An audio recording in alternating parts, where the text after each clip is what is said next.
Բարև իմ անուշ հրեշտակներ, այսօր լրիվ նոր հեքիաթ եմ ձեզ պատմելու, հաստատ չեք լսել, աստղերի փերին և բամբակածաղիկը։ Այս ավստրիական հեքիաթը շատ հետաքրքիր է և ուսուցողական։ Կար, չկար, Փիթեր անունով մի հովիվ կար։ Նա մոր հետ ապրում էր փոքրիկ խրճիթում, Սարի փեշին։ Հովտում հոսում էր արագընթաց գետը, որի երկու ափերին փռված էին կանաչ մարգագետիններ, լի զանգակներով, մարգարտածաղիկներով և զանազան այլ ծաղիկներով։ Ամռանը Փիթերը այծերին տանում էր Սարի լանջով, էլ ավելի բարձր մի տեղ, ուր ժայռերի արանքում կանաչ հյութեղ խոտ էր աճում։ Այծերի վզին զանգակներ կային, որոնք ողջ օրը զնգզնգում էին, մինչև այծերը ցատկոտում էին մի ժայռից մյուսը։ Երեկոյան Փիթերը նվագում էր իր շվին, և այծերը հավաքվում էին նրա շուրջը։ Հետո Փիթերը այծերին տանում էր տուն, որտեղ նրանց սպասում էր Փիթերի մայրը, որ կթի։ Մի օր,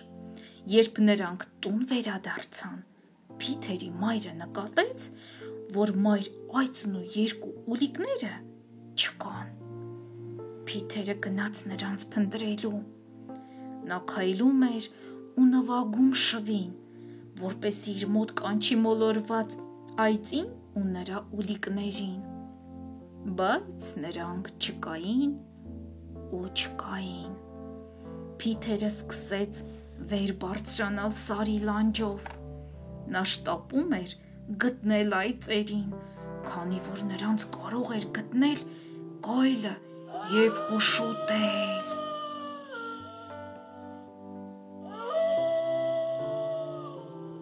Փիթերը քայլում էր ու քայլում, բայց մայր այծն ու ուլիկները չկային։ Այսպես ամբողջ գիշեր նա փնտրեց, բայց անարդյունք։ Հետո հոգնեց ու պառկեց մի քարի, գլուխը դրեց, որ քնի։ Աչքը չէր հասցրել կպցնել, մեկ էլ աստղերը սկսեցին էլ ավելի վառ լուսավորել։ Մեկ էլ մի նուրբ քնքուշ ձայն լսեց Փիթերը. Փիթեր, Փիթեր։ Փիթերը վեր ցատկեց, մեկ էլ ինչ տեսնի,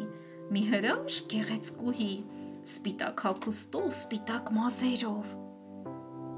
աչքերն էլ ջինջ կապույտ, ինչպես երկինքը։ Կանչիր նրանց, Փիթեր, ասաց աղջիկը և ցույց տվեց կորած այծին և նրա երկու ուլիկներին։ Դու լավ հովիվ ես, Փիթեր,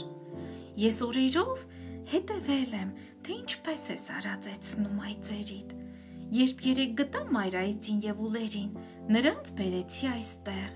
որպեսզի ապահով լինեն։ Փիթերը լուռ էր, կապուտաչյա գեղեցկուհին այնպես էր նրան հմայել, որ նա բառեր չէր գտնում շնորհակալություն հայտնելու համար։ Նայիր քարանձավի մեջ, Փիթեր, այն լի է անհամար թանկարժեք քարերով, ադամանդներ, զմրուխտներ, ընտրիր, որն ուզում ես։ Ես ցանկանում եմ քեզ մի նվեր տալ, որպեսզի դու ինձ հիշես։ Փիթերն ի վերջո խոսեց. Ո՞վ ես դու, չքնաղ անծանոթուհի։ Իմ անունը Հերթա է, ես աստղերի փերին եմ, պատասխանեց աղջիկը։ Ես պաշտպանում եմ բոլոր փոքրիկ արարածներին, երեխաներին, գառնուկներին, նապաստակներին և երկնքում սավառնող թռչնակներին, նորաբողբոջ տերևներին, նորածիններին իրենց օրորոցներում։ Իսկ այժմ, Փիթեր, ընտրիր, այս թանկարժեք քարերից որն ես ուզում։ Մայրս ու ես ոչ մի բանի կարիք չունենք, ասաց հպարտորեն Փիթերը։ Մենք ունենք սնունդ, հագուստ, մեր խրճիթը։ Պատասխանը աղջիկը սրտով էր։ Ապրես, Փիթեր, ասաց նա։ Ես ուրախ եմ, որ դու բավարարվում ես քո եղածով, բայց քեզ ուզում եմ մի նվեր տալ։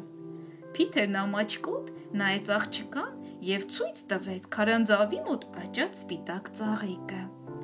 Ես կցանկանայի ունենալ այս ծաղիկից։ Աղջիկն ուրախությունից ծափահարեց։ Դա հենց իմ ծաղիկն է, Փիթեր, այն կոչվում է բամբակածաղիկ։ Ես քեզ կտամ դրա սերմերից, դու կցանես, երբ ծաղկեն իմ ծաղիկները, քեզ ու քո ընտանիքին բարիք կբերեն։ Այս ասելով աղջիկը Փիթերին մի բուռ ոսկեգույն սերմ տվեց։ Մինչ Փիթերը նայում էր դրանց, աղջկա թիկնոցը գալարվեց նրա շուրջը և նա անհետացավ։ Աղջկա հետ անհետացավ քարանձավը բոլոր թանկարժեք քարերով։ Փիթերի առջև մնաց միայն սպիտակ ծաղիկների փունջը։ Փիթերը երջանիկ եկավ տուն, որտեղ մայրն անհամբեր սպասում էր նրան և նրան պատմեց ամեն ինչ։ Փիթերը ցանեց սերմերը և 1 տարի անց բամբակածաղիկը ծաղկեց ողջ հովտով մեկ, ինչպես սպիտակ մի ամպ։ Հետո ամառային մի օր հերթան անսպասելի հայտնվեց